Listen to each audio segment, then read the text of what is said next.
Hello students, welcome to my YouTube channel concept mentor. आज की class में हम पेयर ऑफ लीनियर इक्वेशन के वर्ड्स प्रॉब्लम के क्वेश्चन करेंगे। अप्रोक्सीमेटली 10 to 11 क्वेश्चन करेंगे अलग अलग तरीके का, और उनको मैं आपको उस क्वेश्चन को सॉल्व करा के ये बताऊंगा कि डायरेक्टली आप ऑप्शन के थ्रू कैसे सॉल्व कर सकते हैं। Within 5 second to 10 second के अंदर आपको आंसर यहाँ पे मिल जाएगा। बस थोड़ी सी चीज़ों को आपको ध्यान रखनी है जो आपको हर क्वेश्चन में समझना है कि किस तरीके से हमें क्वेश्चन को सॉल्व करना है, बाई ऑप्शन कैसे हम आंसर को लेके आ सकते हैं। ये जितने भी क्वेश्चन मैं आज करा रहा हूँ ये सभी जगह आपको ऐसे ही क्वेश्चन मिलेगा, चाहे वो सैंपल पेपर हो सीबीएसई का, चाहे वो आर डी शर्मा की बुक की बात करें, चाहे आर एस अग्रवाल की बुक की बात करें, चाहे एनसीईआरटी की बुक हो। हर जगह आपको इसी तरीके के क्वेश्चन आपको पैटर्न के मिलेंगे। और अगर आप इस कॉन्सेप्ट को समझते हैं तो फिर कैसा भी क्वेश्चन आए इन पे बेस्ड आप उनको ऑप्शन के थ्रू इजिली सॉल्व कर सकते हो 5 to 10 सेकेंड में।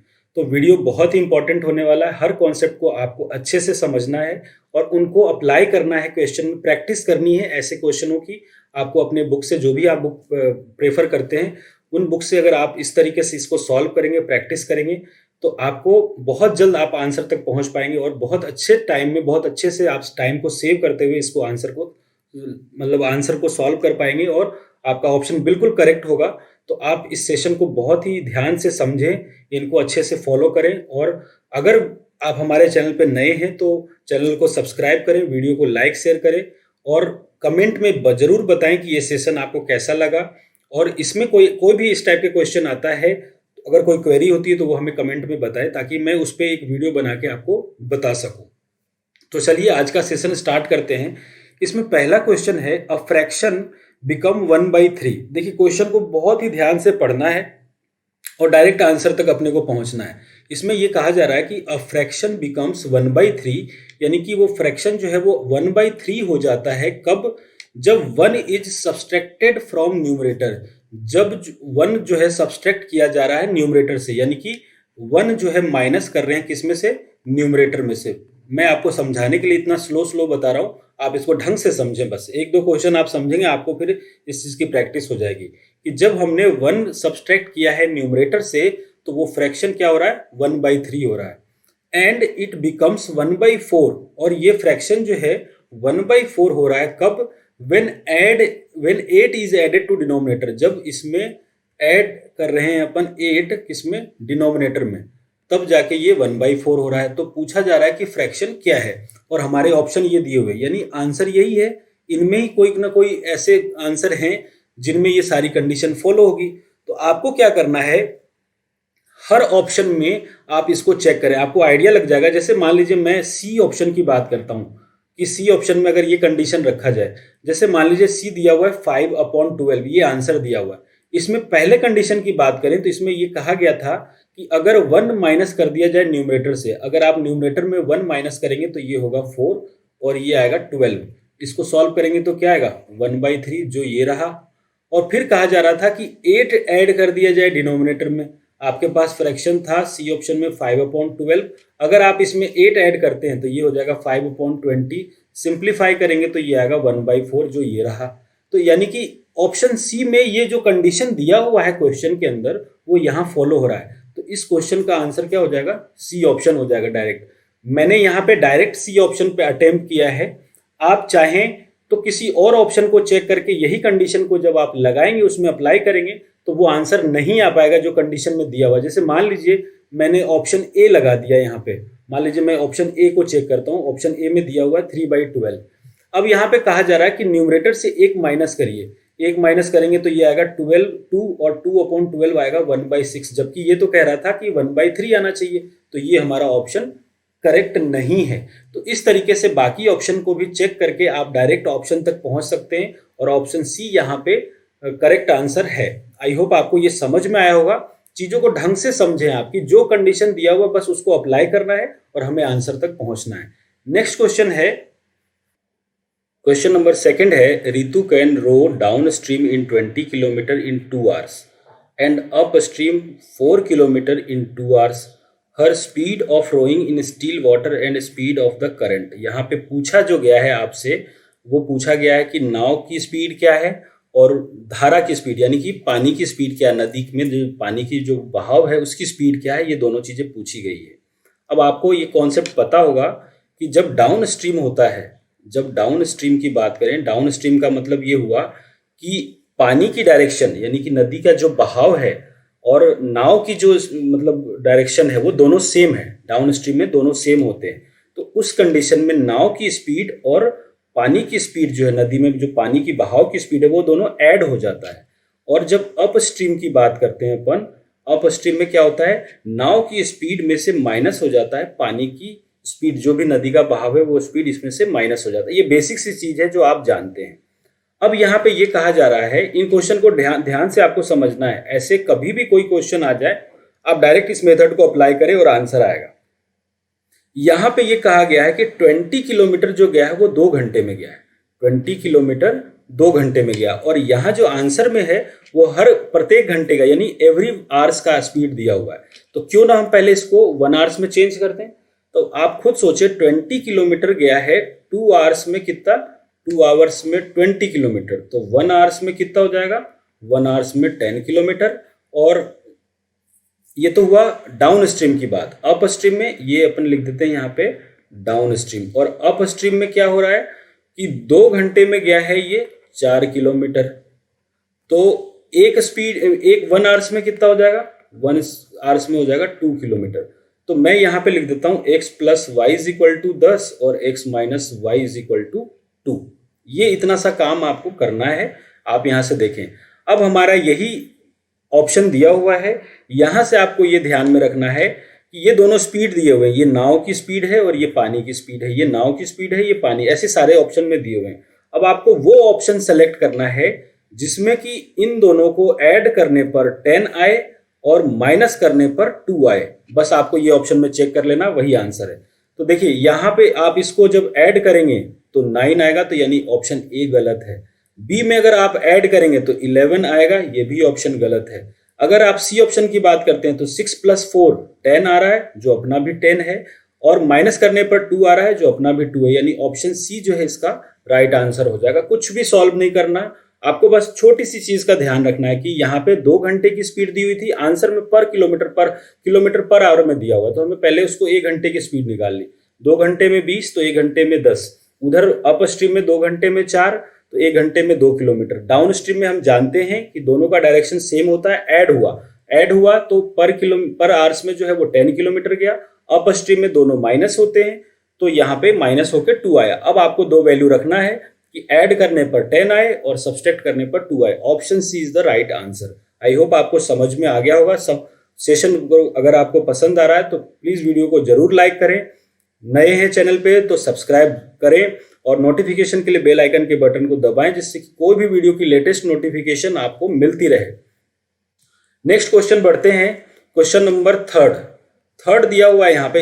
इन चाहे आज जितने भी क्वेश्चन करा रहा हूँ सब में आपको कोई ना कोई अलग अलग मेथड आपको बताऊंगा, जो कि आपको अप्लाई करके आंसर तक पहुंचना है। देखिए यहाँ पे कहा जा रहा है कि the father age is 6 time his son age. सबसे पहली चीज क्या कहा कि फादर की एज जो है अपने बेटे की एज से 6 गुना है। तो सबसे पहले आप ऑप्शन में ये चेक करें कि किस में ये कंडीशन हो रहा है। तो आप ये देखेंगे, मैं यहाँ अलग से ऑप्शन लिख रहा हूँ, 4 और 24 दिया हुआ है। बी ऑप्शन है 5 और 30, सी ऑप्शन है 6 और 36 और डी ऑप्शन है 3 और 24। तो ये इससे मल्टीप्लाई करेंगे जब आप 6 से, तो ये तो नहीं आएगा, ये तो 18 आना चाहिए, जबकि 24 दिया हुआ था। ये ऑप्शन गलत है। बाकी में सब जगह सही हो रहा है। देखिए 6 जा 36, यहाँ से आप देखें ये भी मल्टीप्लाई बाई 6 है, ये भी मल्टीप्लाई बाई 6 है, ये भी मल्टीप्लाई बाई 6 है। यानी कि सिर्फ हमें यहाँ से ये पता चला कि डी ऑप्शन हमारा नहीं हो सकता। अब बाकी के लिए चेक करते हैं। फिर क्या कह रहा है, the age of the father will be 4 times his son age. कब? 4 ईयर हेंस, यानी 4 साल के बाद the age of father will be 4 times his son age. 4 साल के बाद जो पिता की एज है वो उसके बेटे से 4 गुना ज्यादा होता है। और ये आंसर जो है वो प्रेजेंट एज का दिया हुआ है। तो यहां से 4 साल के बाद अगर मैं पहले ऑप्शन की बात करूं तो बेटा हो जाएगा 4 साल के बाद, अभी 4 का है तो 4 साल बाद हो जाएगा 8 साल का, और इसका पिता हो जाएगा 28 साल का। अब आप ये देखें, ये 4 टाइम्स है क्या? नहीं है, तो ऑप्शन ए गलत हो गया। बी में आप चेक करें, अभी बेटा है 5 साल का, 4 साल बाद ये हो जाएगा 9 साल का, और उसके पिता हो जाएंगे 34 ईयर के। ये इसका 4 टाइम्स है क्या? ये भी नहीं है। सी ऑप्शन की बात करें, आज बेटा अगर 6 साल का है तो 4 साल बाद बेटा हो जाएगा 10 साल का, और इसके पिता हो जाएंगे 40 साल के। ये देखिए, ये 4 टाइम्स है क्या? ये बिल्कुल 4 टाइम्स है, तो ऑप्शन सी इसका राइट आंसर हो जाएगा।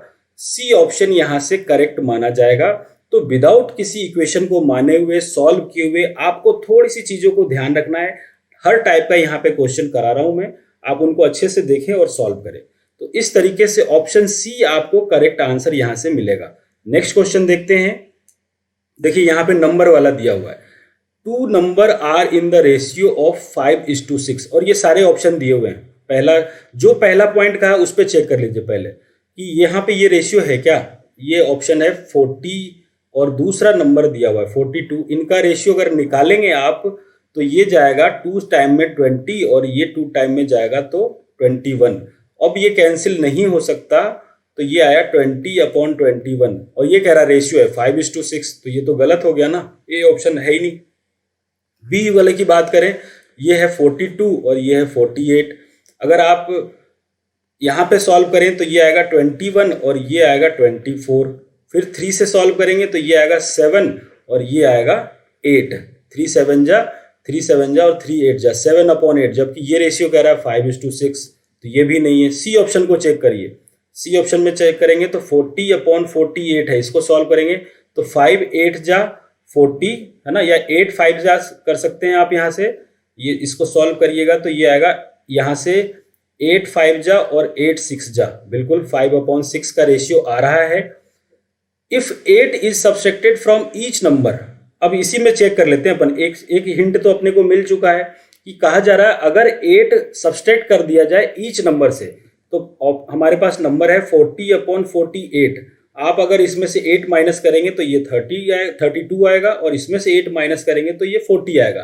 तब ये जो रेशियो हो रहा है वो 4:5 आ रहा है क्या?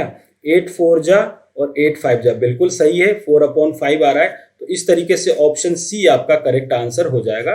यहां से देखिए, इन क्वेश्चनों को आप ऐसे सॉल्व कर ले कि जो भी कंडीशन दिया हुआ है वो आपके पास मेन जो बेनिफिट क्या है, आंसर गिवन है। आपको आंसर में यही कंडीशन अप्लाई करके और ढूंढ लेना है कि कौन सा हमारा ऑप्शन सही है। ठीक है स्टूडेंट्स, बढ़ते हैं नेक्स्ट क्वेश्चन की तरफ। क्वेश्चन नंबर 5 है, रक्षिता हैज ओनली 1 रुपीज एंड। ये क्वेश्चन आपको हर जगह मिलेगा, चाहे आप किसी वेबसाइट पे देखें, चाहे वो आप ओसवाल की सैंपल पेपर देखें, चाहे सीबीएसई के कोई से भी सैंपल पेपर को आप अगर नेट पे सर्च करेंगे तो वहां इस टाइप के क्वेश्चन को जरूर आप देखेंगे। अब देखिए इन क्वेश्चनों को कैसे सॉल्व करना है, सेम तरीका हम अपनाएंगे और वहां से आंसर निकाल के लाएंगे। देखिए यहाँ पे दिया हुआ है 2 तरह का कॉइन है इसके पास, एक तो है 1 रुपए का और दूसरा है 2 रुपए का। 2 रुपए का सिक्का है इसके पास और 1 रुपए का सिक्का है। ठीक है, if the total number of coin that she has is 50, यानी कि अगर सभी सिक्कों को ऐड कर दें तो उसके पास 50 रुपीज हो रहा है। यहां देखिए, यहां ऐड करेंगे तो भी 50 आ रहा है, यहां ऐड करेंगे तो इसके पास 55 आ रहा है। इसको हटा दीजिए क्योंकि बी ऑप्शन करेक्ट नहीं है। बाकी में और चेक करेंगे अगला कंडीशन को। फिर कह रहा है 15 + 35, ये भी 50 आ रहा है, और 25 + 25 ये भी 50 आ रहा है। तो यहां से हमें ये पता चला कि बी ऑप्शन तो नहीं हो सकता। फिर कहा जा रहा है amount of money with her is 75, उसके पास जितने भी सिक्के हैं उनके अगर पैसे में जोड़ा जाए, अमाउंट की बात किया जाए तो उसके पास टोटल अमाउंट जो होता है वो कितना हो रहा है, 75 हो रहा है। और यहाँ पे जो सिक्के की बात करें, जो 3 ऑप्शन है हमारे पास, मैंने ए लिख दिया, यहाँ पे बी लिख दिया और डी ऑप्शन। ये 3 ऑप्शन के साथ मैं चेक कर रहा हूँ। 1 रुपए का सिक्का है इसके पास 35 और 2 रुपए वाला सिक्का है 15। बी ऑप्शन तो हो नहीं सकता, यहाँ पे सी ऑप्शन लिख देते हैं अपन। सी ऑप्शन में 1 रुपए का सिक्का है 15 और 2 रुपए का सिक्का है 35, और डी ऑप्शन में 1 रुपए का है 25 और 2 रुपए का भी है 25।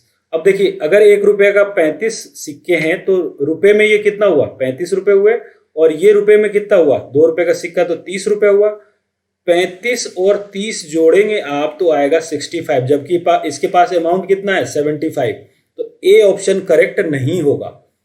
बी ऑप्शन की बात करें, यहाँ पे इसके पास 1 रुपए का सिक्का 15 है, तो ये हो गए 15 रुपए, और 2 रुपए का सिक्के इसके पास 35 है, तो 35 को 2 से मल्टीप्लाई करेंगे तो ये आएगा 70, और 70 और 15 को ऐड करेंगे तो ये आएगा 85।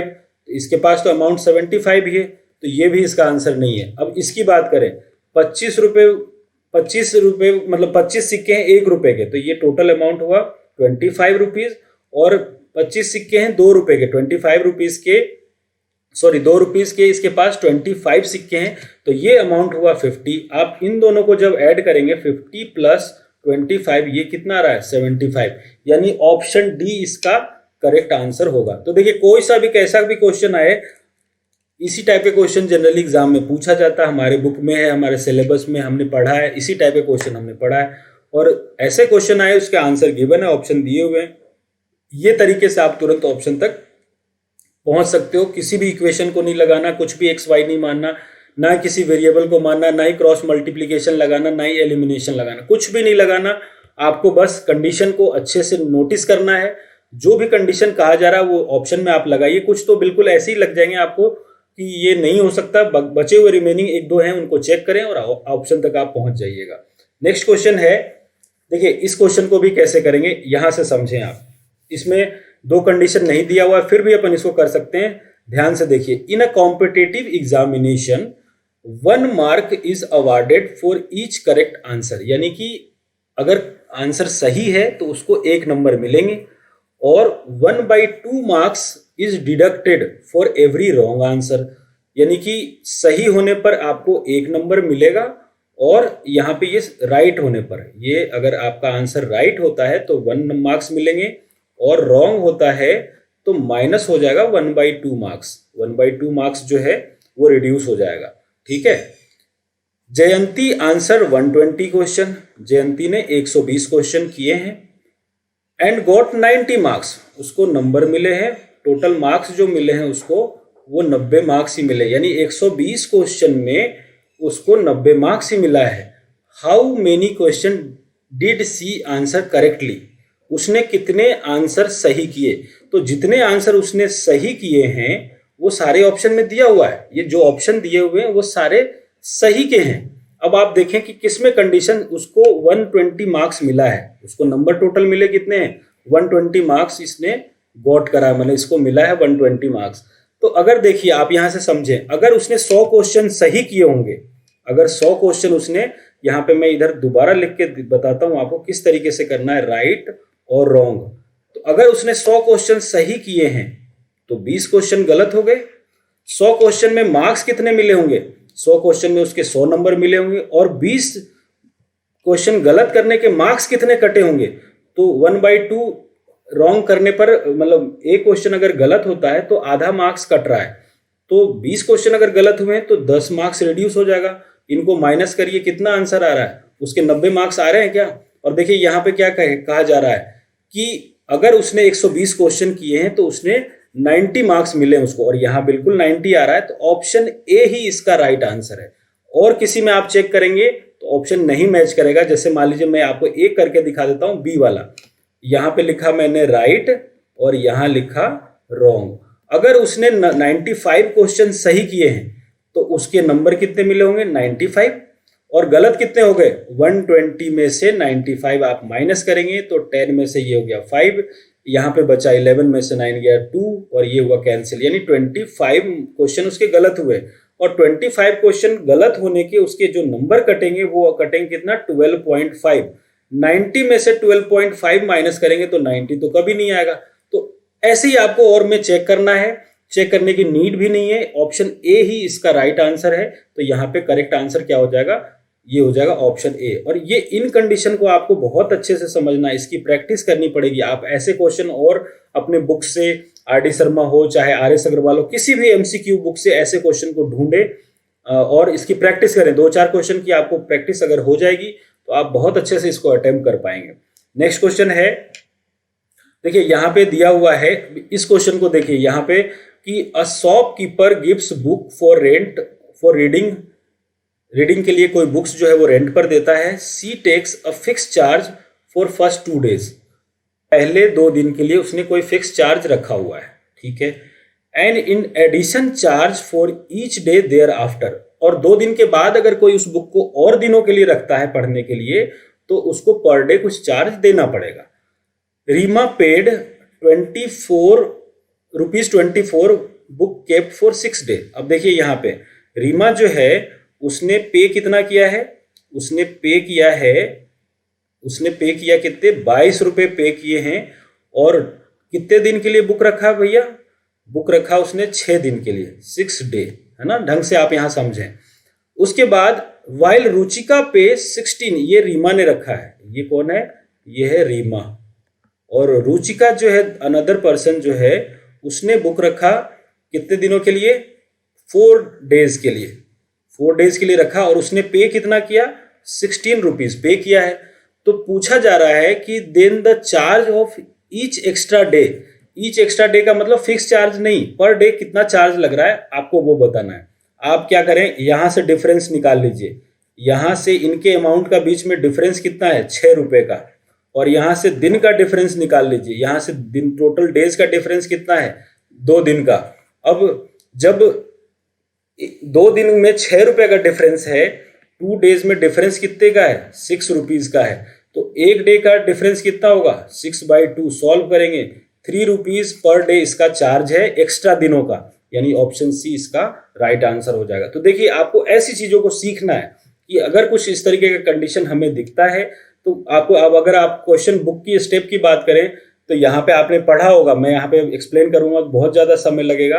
आपने पढ़ा होगा कि let fix charge is X, then तो per day charge is Y, X plus Y, ये सारा करके फिर आप इसको सॉल्व करेंगे तो आपको आंसर यही आपको मिलेगा कि पर डे जो चार्ज है वो 3 रुपीज है। तो यहाँ पे क्या किया, जो दोनों का डे का डिफरेंस आया वो 6, यहाँ पे जो अमाउंट का डिफरेंस आया वो 6 है और दिन का डिफरेंस है वो 2 है, यानी 2 दिन में 6 रुपए का डिफरेंस आ रहा है। तो एक दिन में कितने का डिफरेंस होगा, 3 रुपए, यानी ऑप्शन सी इसका राइट आंसर हो जाएगा। नेक्स्ट क्वेश्चन है, क्वेश्चन नंबर 8 है, the sum of 2 digit and the number form by interchanging its digit is 110।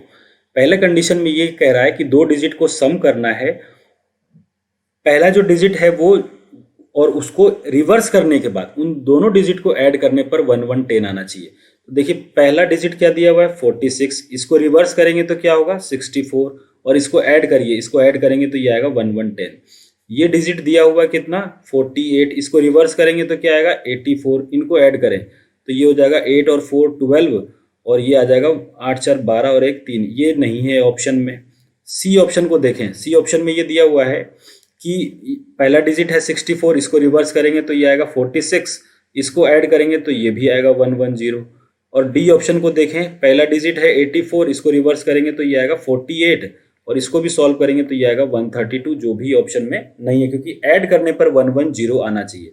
तो या तो आंसर ए होगा या तो आंसर सी होगा। यहां तक में हमें ये पता चला कि बी और डी तो बिल्कुल भी नहीं हो सकता। ठीक है, अब नेक्स्ट स्टेटमेंट की बात करते हैं। If 10 is subtracted from the first number, मान लीजिए ये जो नंबर दिया हुआ था 46, इसमें से 10 सब्सट्रैक्ट कर दिया तो नंबर क्या आ गया 36, subtracted from the first number. The new number is, जो नया नंबर बना है वो नंबर क्या है 36। वो नंबर जो है वो 4 more than 5 times of the sum of the digit. इनका सम करेंगे तो क्या आएगा, 46 को सम करेंगे तो 4 + 6 जो आएगा वो 10।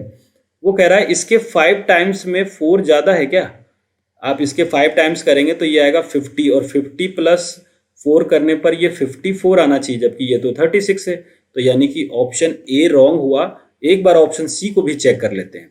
यहां पे ये कहा गया है कि इस नंबर में से 10 घटा दिया गया, 64 - 10 करेंगे तो ये 54 आया। ठीक है, अब इसके एडिशन में यानी इन दोनों नंबर को ऐड करेंगे 6 + 4 को तो कितना आएगा 10 आएगा। और ये 10 का 5 टाइम्स, 10 का 5 टाइम्स कितना होगा 50 से 4 मोर देन है क्या, बिल्कुल है, 54 आ रहा है। 50 में +4 करने पर देखिए यहाँ पे लिखा हुआ है कि the new number is 4 more than 5 times the sum of the digit, यानी कि ये जो इन दोनों डिजिट का सम है वो कितना आया 10, उसका 5 टाइम्स कितना हुआ 50, और उससे 4 ज्यादा ये नंबर है। तो यानी कि ऑप्शन सी जो है आपका राइट आंसर हो जाएगा। इस तरीके से थोड़ा सा स्टेप आप इक्वेशन बनाने जाएंगे तो शायद 10 मिनट में भी ये इक्वेशन नहीं बन पाए जो बच्चे अभी 10th क्लास का एग्जाम दे रहे हैं, क्योंकि उनको इतना आइडिया नहीं है इन चीज़ों का, उनको प्रैक्टिस इतना नहीं है। और सारा अगर पेपर अगर इस टाइप में MCQ में आ गया तो वो बहुत ही टाइम वहाँ पे वो मतलब वेस्ट हो सकता है। तो ये तरीका अगर आप सीख लेते हैं MCQ, जब हम क्वेश्चन एग्जाम देंगे, जब टर्म 2 का जब MCQ ना हो के सब्जेक्टिव होगा, तो मैं वहाँ भी आपको लिखने का और क्वेश्चन को अटेम्प्ट करने का तरीका बिल्कुल सिखाऊंगा। तो बिल्कुल आप चैनल के जब तक एग्जाम नहीं हो आप बने रहें, वहाँ पे हर चीज़ आपको अवेलेबल होगा टाइम टू टाइम, सारी चीज़ें आपको सब्जेक्टिव के हिसाब से भी आपको बहुत अच्छे तरीके से आपको समझाया जाएगा। तो देखिए यहाँ पे जो हमारा आंसर होगा वो ऑप्शन सी इसका राइट आंसर होगा। क्वेश्चन नंबर 9 है, the sum of the digit of 2 digit number is 9। 2 digit का सम जो है वो 9 है।